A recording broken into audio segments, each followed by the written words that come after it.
План не здесь.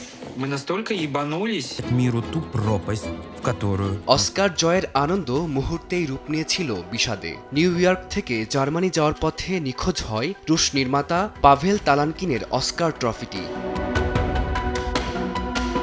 8.5 pound ওজনের শক্ত মূর্তিটি বিমানে নিরাপত্তার ঝুঁকি তৈরি করতে পারে বলে শঙ্কা প্রকাশ করেন নিরাপত্তা কর্মীরা। ট্রফিটি বহনের জন্য নির্মাতার কাছে আলাদা ব্যাগ না থাকায় বাধ্য হয়ে মূর্তিটিকে একটি বাক্সে ভরে বিমানের হোল্ড লাগেজে পাঠিয়ে দেওয়া হয়, কিন্তু ফ্রাঙ্কফুর্ট বিমানবন্দরে পৌঁছানোর পর দেখা যায় বাক্সটি আর নেই।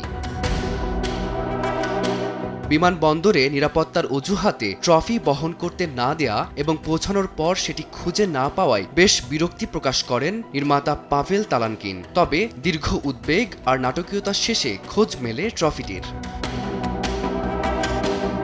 অস্কারকে অস্ত্র হিসেবে দেখা হতে পারে তা ভেবেই অবাক হয়েছেন তালানকিন। এর আগে অনেকবার বিমানের ট্রফিটি নিজের কাছে রেখে ভ্রমণ করলেও কখনো এমন সমস্যায় পড়েননি বলে জানান তিনি। লুফথানসা এয়ারলাইন্স কর্তৃপক্ষ এক বিবৃতিতে তালানকিনের কাছে দুঃখ প্রকাশ করে জানান, অস্কারটি ব্যক্তিগতভাবে তার কাছে পৌঁছে দেওয়ার প্রক্রিয়া চলছে। কেন এবং কিভাবে এমন ভুল হলো তা খতিয়ে দেখতে একটি অভ্যন্তরীণ তদন্ত শুরু করেছেন তারা।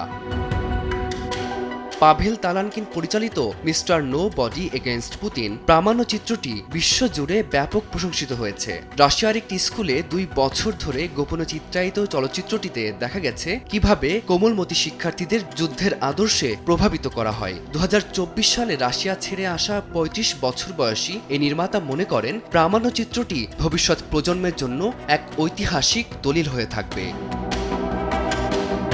ফারদিন মাঝার, সময় সংবাদ।